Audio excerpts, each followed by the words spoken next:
tous. Aujourd'hui encore, Hebdo se décomposera en deux parties puisque l'équipe s'agrandit avec notre éditorialiste Morgane. Bienvenue à lui. Allez, justement, on commence la 6e édition d'Hebdo par son édito, dont le titre est une question. Complotiste ?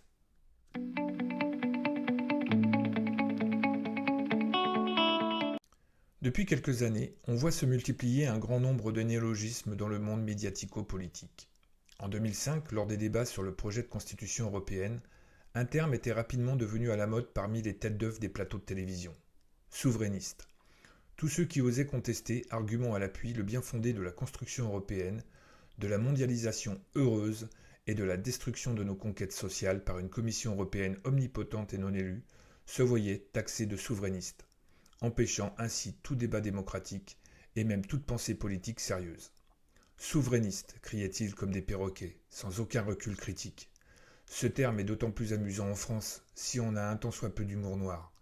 Rappelons tout de même que c'est la grande révolution de 1789 et la Déclaration des droits de l'homme et du citoyen qui consacrèrent la notion de souveraineté nationale qui s'opposait à la souveraineté du roi de l'Ancien Régime. Et de nos jours, souverainiste devient une injure politique dans la bouche des éditocrates de BFM Télé, CNews et compagnie. Les mots ne veulent plus rien dire, on les déconnecte délibérément de leur contexte historique, politique et social, comme dans le roman de George Orwell, 1984.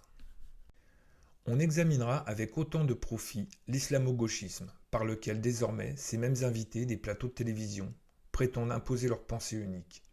Enfin, en ce qui les concerne, il serait sans doute plus judicieux de dénoncer leur absence de pensée. On assiste en effet avec sidération à un phénomène très curieux. Grâce à ce terme, tous ceux, syndicats, partis politiques, associations, simples citoyens qui prennent position contre la stigmatisation de nos concitoyens musulmans sont discrédités d'avance sans qu'on ait avancé le moindre argument sérieux et construit contre eux. Il suffit de hurler avec la meute médiatique islamo-gauchiste et le tour est joué. Et enfin, le comble arrive avec le terme complotiste et la fameuse théorie du complot. Là, on atteint des sommets. Mais le piège est plus subtilement construit. Certes, de nombreuses théories farfelues circulent dans l'opinion publique et les réseaux sociaux. D'aucuns parlent de francs-maçons, d'autres des Illuminati, d'autres encore évoquent un complot sataniste visant à la domination mondiale. Bref, la liste des sottises totalement dénuées de fondement est sans fin. Mais ces croyances irrationnelles ont quand même un fond de véracité, même chez les esprits peu préparés à une critique lucide de la société dans laquelle ils vivent. Une conscience diffuse que les dés sont pipés émerge. Nul ne peut, en effet, ignorer que depuis des décennies, nos conditions matérielles d'existence se détériorent, que les salaires suffisent de moins en moins à mener une existence normale, que les inégalités sociales se creusent jusqu'à en devenir totalement insupportables, et que la pauvreté explose dans un pays qui demeure l'un des plus riches et les plus puissants de la planète. Il n'est pas nécessaire d'être diplômé d'un institut de sciences politiques pour se rendre compte que toutes les politiques menées depuis des décennies n'ont d'autre but que de remettre en cause les conquêtes et les droits des travailleurs, que ce soit les garanties collectives, le code du travail, le statut de la fonction publique ou encore la sécurité sociale et les retraites. De même, nous observons la lente détérioration des services publics tels que l'école ou la santé par la volonté des gouvernants de réduire encore et encore la part de la richesse nationale consacrée à instruire notre jeunesse et soigner les citoyens. Et enfin, nous voyons que quel que soit le vote majoritaire des citoyens, quelle que soit la couleur politique de l'équipe installée au pouvoir, les politiques menées sont les mêmes, à quelques infimes différences près. À toutes ces constatations, nous pouvons ajouter un constat effrayant, particulièrement visible depuis l'irruption du mouvement des Gilets jaunes. À la remise en question de nos droits sociaux s'ajoute aussi le recul de nos droits démocratiques. Violences d'État, arrestations arbitraires, jugements sommaires et iniques font désormais partie intégrante de la société française et les nombreuses voix qui se sont élevées contre cet état de fait n'ont rien pu y changer. La démocratie est en effet incompatible avec la mise en œuvre systématique de politiques qui heurtent brutalement les intérêts de l'immense majorité de la population. Le terme complotiste entre parfaitement dans cette stratégie depuis quelques années. Comme désormais les classes dirigeantes s'orientent de plus en plus vers un consensus mou autour des mêmes politiques économiques et sociales qui aggravent les inégalités au profit du capital financier et des grandes multinationales. Il s'agit de mettre au banc du débat public tous ceux qui à juste titre remettent en cause ces politiques. Désormais, le débat politique se fait sur les plateaux de télévision entre gens de bonne compagnie, responsables de partis politiques, journalistes de grands médias, économistes et les divergences d'opinion ne se font entendre que sur des sujets secondaires et mineurs. Ainsi, toute parole réelle, dissidente peut être immédiatement perçue comme étant une opinion déviante qui met à mal le corps social tel qu'il est constitué. Aussi, l'épidémie de Covid-19 a-t-elle servi de véritable révélateur de la stratégie des dirigeants de disqualifier d'avance la parole et la contestation populaire. Si le premier confinement a pu saisir de court une population apeurée par les conséquences d'une véritable pandémie mondiale, il n'en a plus été de même dès l'été, d'où des mesures de plus en plus coercitives ont été imposées à une population de plus en plus récalcitrante et consciente de l'imposture. Avec ce deuxième confinement, on atteint désormais des sommets dans l'arbitraire et les tentatives de manipulation de la part d'un gouvernement à bout de souffle qui ne tient que par sa pusillanimité des dirigeants des organisations capables d'organiser la résistance comme ceux des principales confédérations syndicales et de certains partis politiques. En somme, il s'agit d'une fuite en avant, suicidaire. Le dénouement s'approche. Tous ceux, dans tous les secteurs de la société qui dénoncent une manipulation sans précédent, se voient désormais taxés de complotistes. Est-ce complotiste d'affirmer qu'ils mentent sur les chiffres ? Est-ce complotiste que de constater qu'ils avaient mûri de longue date un nouveau confinement parce qu'ils sont effarés du sol qui se dérobe sous leurs pieds face à une révolte imminente, de toutes les victimes de leur politique qui ne profitent qu'à une infime minorité de la population ? Est-ce complotiste que les mêmes qui ont matraqué, mutilé, gazé des manifestants, qui ont imposé une réforme des retraites dont la population ne veut pas en se servant des dispositions les plus iniques de la Constitution de 1958, comme l'article 49.3, se servent désormais de l'épidémie pour restreindre au maximum nos libertés et de faire de la démocratie et de ses institutions une coquille vide et dénuée de sens. Est-ce complotiste de soupçonner que les dirigeants de ce pays, totalement dépourvus de scrupules, se servent des attentats pour diviser la population, exciter les haines rances, détourner la légitime colère du peuple des véritables responsables de son malheur? Si c'est cela être complotiste, assurément, nous le sommes, et nous l'assumons avec fierté.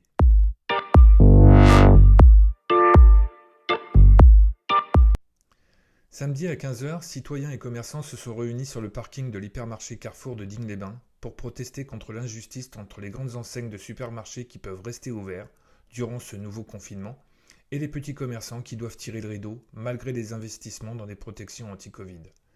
Plusieurs personnes ont fait des prises de parole. Je vous laisse regarder la vidéo qui suit.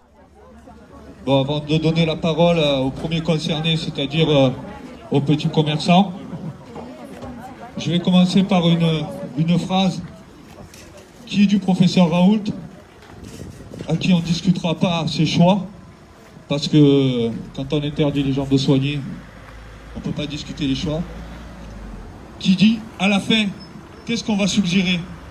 Que tout le monde reste enfermé toute sa vie, parce qu'il y a des virus dehors, mais vous êtes tous fous, vous êtes tous devenus des cinglés. Et je crois qu'on en est là. Je crois qu'ils sont tous devenus cinglés. C'est quelque chose de complètement incompréhensible ce qu'on est en train de nous refaire pour une deuxième fois. Que la première fois on ait pu l'accepter parce qu'on a été sidéré, c'est un fait. Une deuxième fois, ça ne peut pas passer. C'est pas possible. À un moment donné, c'est quand même nous, citoyens, qui faisons ce pays. C'est quand même nous et nos choix qui doivent être respectés. Et alors, aujourd'hui, on n'est pas écouté, on n'est pas entendu, on n'est même pas consulté. On élit des gens qui font le vote de la loi en notre nom, sans nous consulter, et ça nous mène à des absurdités qui sont telles qu'aujourd'hui, on repart sur un deuxième confinement, mais pas pour ceux qui vont travailler. Alors que cet été, on nous disait quoi? Que les clusters les plus importants étaient dans l'entreprise. Donc ça, c'est carrément inacceptable. À un moment donné, il va falloir quand même se réveiller. Nos élus de proximité, quelques élus de proximité qui sont les maires, commencent à rentrer en rébellion en refusant justement ce confinement et le saccage de cette économie, de la petite économie de nos artisans, de nos commerçants, de nos restaurants, de nos bistrots. Personnellement, sans être complotiste, qu'est-ce que je vois? Je vois qu'on va leur filer de l'argent. Cet argent, il n'est pas magique. Finalement, on crée de la dette et on vend de la dette. Avec ce confinement, ce pseudo-confinement, on vend de la dette aux banquiers. Voilà. Donc je vais laisser la parole au premier concerné, c'est-à-dire aux commerçants. Voilà, je suis suis en saturation parce que le premier confinement, il nous a bien mis à plat. Là, il n'y avait pas de... Le premier confinement, il nous a bien mis à plat. Et là, une deuxième fois, ça fait de trop. Et je trouve que c'est très injuste que des produits qui sont en vente chez nous dans le commerce restent toujours en vente dans les grandes surfaces et que nous, on est obligés de fermer alors qu'eux, ils restent ouverts. Voilà, au prochain. Merci. Oui, parce qu'il est quand même bien de rappeler qu'il y a 5 minutes, moi je viens de voir sortir un écran plat du magasin là. Je viens de voir sortir un écran plat. Je savais pas que les écrans plats c'était une nécessité. Voilà. Donc si Carrefour a le droit de vendre des écrans plats, pourquoi les autres magasins n'ont pas le droit de le faire aujourd'hui? Voilà. Sinon, on peut rajouter quoi? 20 milliards de CICE, donner aux grandes entreprises comme Carrefour. Pourquoi faire? Pour qu'ils investissent dans des caisses automatiques? Ça, c'est pas possible non plus. Maintenant, il va falloir le comprendre et il va falloir ne plus accepter ceci. Là, on a les forces de l'ordre qui sont venues nous parler, qui nous ont dit on peut accepter qu'il y ait une manifestation, on ne veut pas qu'il y ait de... Mais c'est quoi? Normalement, on devrait tous être verbalisés là.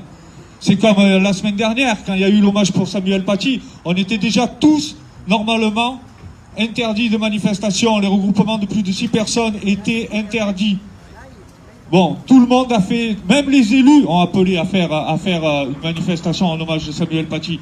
Et ça, c'est encore accepté. C'est plus possible.